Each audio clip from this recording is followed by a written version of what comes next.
Yo tout le monde, c'est UVG. On va parler aujourd'hui de l'Égypte antique, ou l'Égypte ancienne. Elle se forme vers 3150 avant Jésus-Christ et se développe pendant 3000 ans et elle prend fin en 31 avant Jésus-Christ. Donc moi j'ai toujours été fasciné par les pyramides, le pouvoir, l'influence des pharaons, la spiritualité en Égypte antique. Donc ici on va évoquer quelques pharaons, les dieux importants. Et ensuite on verra quelque chose de super intéressant qui s'appelle le livre des morts. Cherche des occasions pour faire gros cash, les faire monter dans les octaves. Donc je fais mon job, t'as fait ton job. Donc je fais mon job, t'as fait ton job.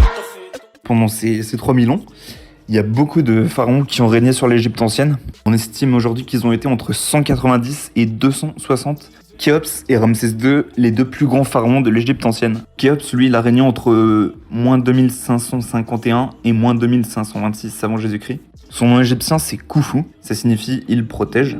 Il s'est surtout illustré dans des réalisations architecturales qu'il a menées. On lui doit notamment la construction de la grande pyramide de Gizeh, la seule merveille du monde antique ayant survécu au siècle. Ramsès II, lui, il a dirigé l'Égypte de moins 1279 à moins 1213 avant Jésus-Christ. Il a utilisé la publicité comme personne n'aurait pu le faire, et chaque fois que quelque chose survenait dans le pays, c'était en son honneur. Il est connu pour avoir vaincu les Hittites, un grand empire du Moyen-Orient, une grande puissance. Cléopâtre VII, une des plus grandes reines de l'Égypte ancienne. Elle ne portait pas le titre de pharaon, mais elle en possédait tous les attributs. Elle est montée sur le trône en 51 avant Jésus-Christ, et elle est devenue une reine légendaire de l'Égypte ancienne. Réputée pour sa beauté, elle est connue pour ses relations avec Jules César et Marc-Antoine. Elle s'est suicidée 30 ans avant notre ère. Ensuite, il y a Toutankhamon et surtout le trésor. C'est un des pharaons les plus connus de l'Égypte ancienne, mais sa célébrité, elle est beaucoup due au trésor qu'il y avait dans sa sépulture. Il est arrivé sur le trône à l'âge de 9 ans et il n'aura régné qu'une dizaine d'années. Il est mort vers 19 ans. On sait pas trop s'il s'est fait assassiner, si c'est un accident de char. Il a les côtes déplacées et la jambe cassée. Peut-être que c'est des pilleurs de sa tombe qui ont fait ces dégâts sur la momie. Les dieux égyptiens. Tous ces dieux, c'était des manifestations d'un dieu unique. C'est un peu comme les saints dans le christianisme. En fait, il y avait des dieux affiliés à chaque chose presque. Donc il y avait plus de 700 dieux, donc ça fait beaucoup. Là, on va voir les principaux. Ra ou Ré, le dieu solaire. Il occupe la place la plus élevée du panthéon égyptien. Il était également considéré comme le créateur de l'univers. Dans la mythologie, c'est le père de tous les pharaons. Les souverains, en fait, sont l'incarnation vivante de Ra sur Terre. Il se déplace dans le ciel d'est le matin vers l'ouest le soir, à l'aide d'une barque. Et chaque nuit, il affronte le dieu de la nuit, Apophis. Chaque fois, il gagne le combat et il renaît chaque matin à l'est.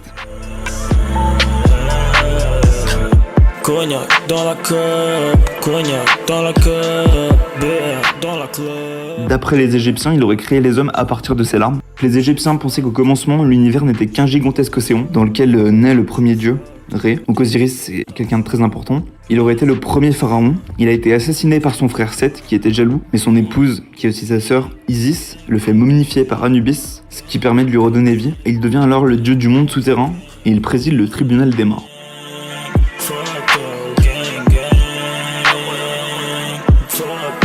Anubis, qui est né d'une relation illégitime entre Osiris et sa sœur Nephthys, donc son autre sœur, qui va aider ensuite à ressusciter Osiris en inventant la momification. Il est représenté sous la forme d'un chien couché ou d'un homme à tête de chien ou de chacal noir. Il veille sur les rituels de momification et accompagne le défunt. Voilà pour les dieux principaux. Bon, il y en a 700, donc on va pas tous les faire, mais voilà globalement les fondamentaux au niveau des dieux égyptiens.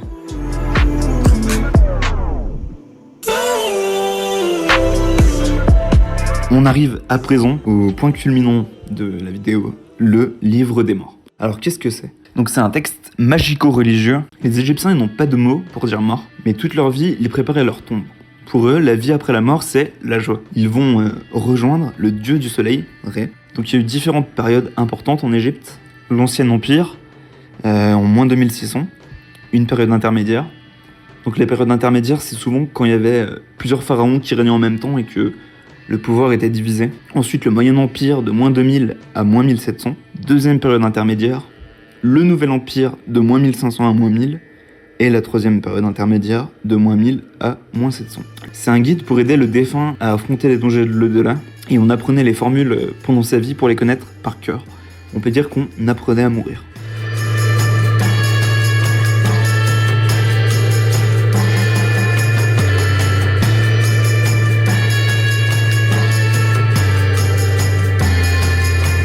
commence avec le texte des pyramides, moins 2500, moins 2100, à l'époque uniquement pour les pharaons. Donc Pharaon n'est pas un homme mais un dieu sur terre, et il doit rejoindre les dieux après la mort. Pour les Égyptiens, la voûte céleste, les étoiles, c'est le paradis. La première pyramide à texte, c'est celle du roi Ounas, de la 5e dynastie, et les textes qu'on va trouver dans cette pyramide seront recopiés pendant 400 ans dans d'autres pyramides.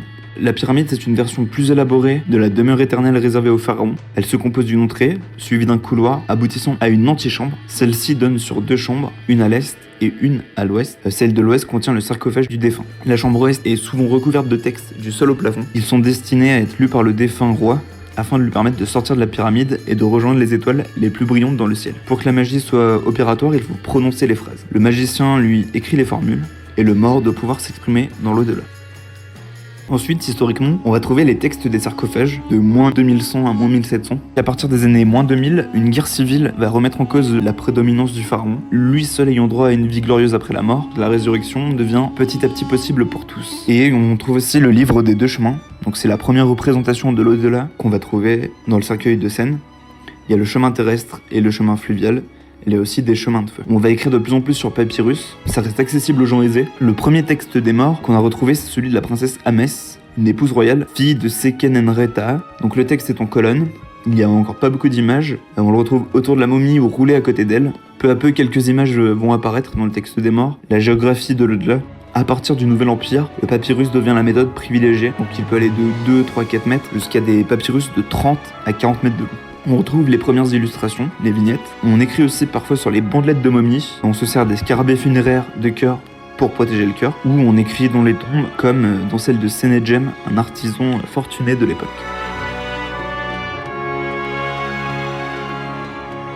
Le nom de ce livre des morts en égyptien, c'est le livre pour sortir au jour. Il est composé de 176 ou bien 165, je ne sais pas vraiment, les sources varient, chapitres.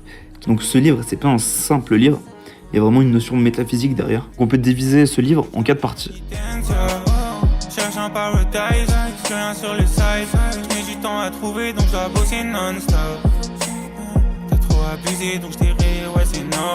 Première partie, les derniers instants sur Terre. Les formules sont écrites comme si c'était le mort qui les récitait. Il se protège lui-même. Le nom des choses en Égypte est magique, et quand on connaît le nom des animaux à tête de démons qui viennent nous affronter pendant la mort, en fait, on a du pouvoir sur eux. Il y a beaucoup de dangers pour arriver jusqu'au tribunal d'Osiris. Pourtant dans le son, sentais grave en manque. Le seum dans le sang faisait serrer les dents. Beaucoup dans le fond, m'ont dit c'est un don. Beaucoup dans le faux, je pensais que t'étais un bon. La mort, c'est un changement d'état. Il n'y a pas d'envol de l'âme, pas de fin de vie. C'est en fait un cataclysme profond où l'individu est séparé en plusieurs morceaux. Donc il y a le corps, Jet, la momie, oui, l'oiseau, Ba. Donc l'oiseau qui peut évoluer dans tous les milieux, le ciel, la terre, l'eau. Il y a le Ka, l'énergie vitale, le Lak, l'esprit, Shoot, l'ombre, Ati, le cœur, Ren, le nom. Le plus grand châtiment pour les criminels, c'était d'effacer leur nom. C'était le châtiment suprême. Donc le but pour le défunt, ça va être de reconstituer ces éléments dans la Duat. Donc la Duat, c'est l'empire des morts sous la terre. Et le but ultime, c'est d'être Ankh-Neger, un dieu vivant. L'ouverture de la bouche, étape très importante pour redonner tous les sens à la momie avant de l'enterrer. Deuxième partie, la sortie au jour. Le mort s'identifie au soleil et doit traverser différentes portes.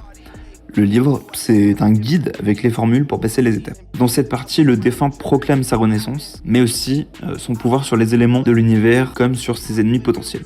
Il y a beaucoup de créatures à tête de démons à vaincre. Troisième partie, les transformations. On peut se transformer en tout ce qu'on veut, un faucon divin, une hirondelle, un héron, une vache, plein d'animaux. Au chapitre 125 a lieu la pesée du cœur. Le cœur, c'est le siège de la conscience, et si il est plein de fautes, il y a un monstre chimère à côté de la balance pour dévorer le cœur. Le mort raconte à Osiris ce qu'il a fait de bien et de mal, c'est l'étape cruciale. S'il réussit, il atteint le paradis des champs de roseaux, sinon il est dévoré par le monstre. Dans l'autre plateau, la déesse de la justice, ou de l'équilibre, Maat, dépose la plume d'autruche qui surplombe sa tête. Si le cœur pèse aussi lourd et ou est plus léger que la plume, l'épreuve est réussie. Si le cœur est plus lourd, ça va empêcher l'accès au paradis.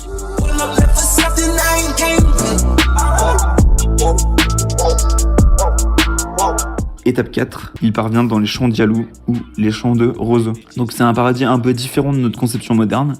Il faut y travailler pour moissonner les champs, mais les Égyptiens ont prévu une alternative. Le mort emporte les Ushepti, les serviteurs funéraires, qui font les corvées à sa place, donc il se repose pour l'éternité. Le mort est parfois recouvert d'or sur le visage, de feuilles d'or, pour symboliser l'astre solaire. Ce chemin, c'est un perpétuel renouvellement. Cette bataille est menée chaque nuit, c'est pour préserver l'équilibre du monde. Et voilà.